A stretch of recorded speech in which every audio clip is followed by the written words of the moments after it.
Kompas Siang bersama saya Mario Sarong. Hari ini Pengadilan Negeri Cirebon, Jawa Barat melanjutkan agenda sidang peninjauan kembali yang diajukan 6 terpidana kasus Vina. Sidang beragendakan pemeriksaan hasil ekstraksi ponsel Widi dan Mega, dua rekan Vina. Keduanya memiliki riwayat percakapan sesaat sebelum ditemukan tewas di jembatan layang. Selain itu, dalam sidang akan menghadirkan ahli digital forensik yang akan mengurai ekstraksi percakapan dalam ponsel milik dua rekan Vina, Wiwi dan Mega. Pada sidang sebelumnya, mantan kuasa hukum 6 terpidana kasus pembunuhan Vina dan Eki, Titin Prialianti, memberikan testimoni di muka sidang.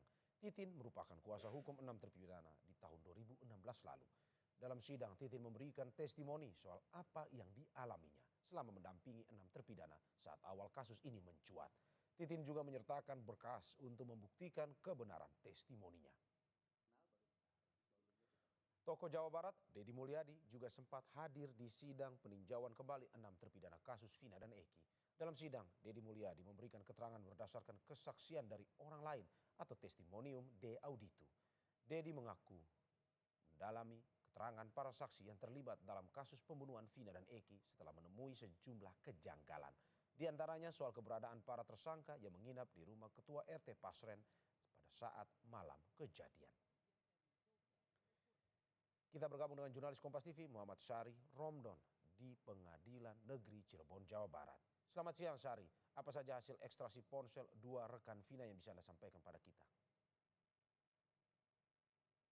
Mario di studio dan selamat siang saudara. Sampai saat ini proses penguakan fakta terkait hasil ekstraksi dari HP milik rekan Vina atas nama Widi masih sedang berlangsung.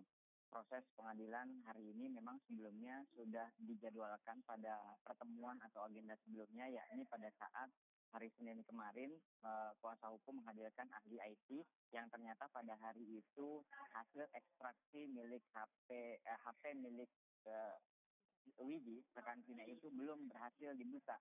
Sehingga pada akhirnya majelis hakim memberikan kesempatan hari ini untuk mempersilahkan kepada ahli IT untuk menjelaskan secara rinci, secara lengkap dan secara utuh terkait hasil ekstraksi yang telah didapat.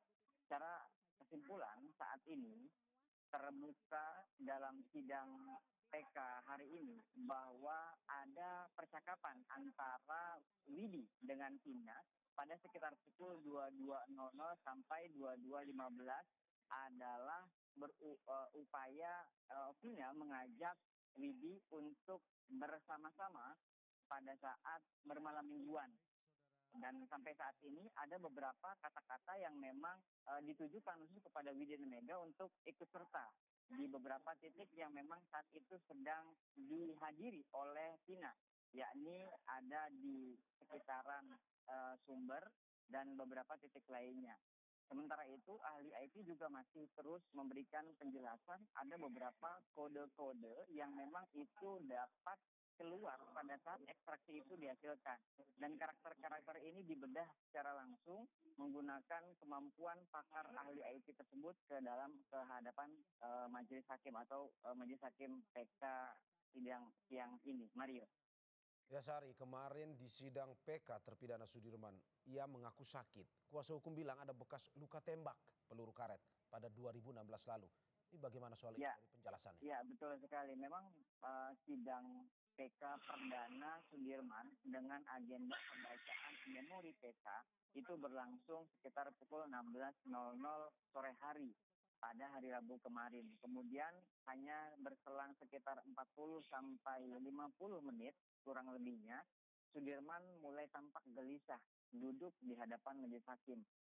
Sesaat setelah itu Sudirman mengeluhkan rasa sakit ke majelis hakim dan ditanggapi oleh tim kuasa hukum Sudirman, yakni Titin Prialianti dan tim peradilan lainnya, yang mengatakan mengumpulkan kepada majelis hakim bahwa Sudirman pernah mendapatkan tindakan kekerasan berupa tembakan senapan angin dari oknum kepolisian pada saat itu menurut versi dari tim kuasa hukumnya. Dan tidak hanya sekedar lisan, Titin juga menunjukkan titik atau tubuh yang memang dialami sakit oleh Sudirman dengan ciri jepong atau agak ke dalam dari permukaan secara keseluruhan kulit di bagian punggungnya Sudirman.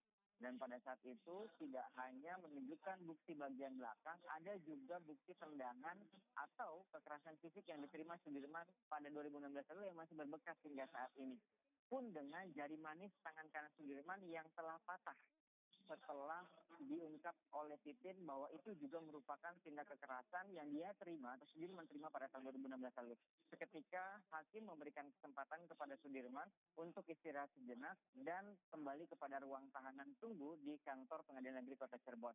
Meski demikian, sidang PK dengan agenda membacakan memori PK Sudirman terus dilanjutkan hingga sekitar pukul 21.00 WIB malam hari, Rabu malam hari.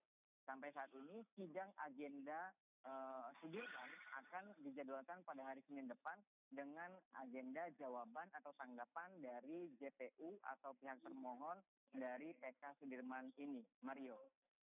Ya, kita ikuti terus perkembangan lanjutan sidang PK 6 terpidana kasus Vina. Terima kasih Muhammad Syahri Romdon atas laporan dari PN Cirebon, Jawa Barat.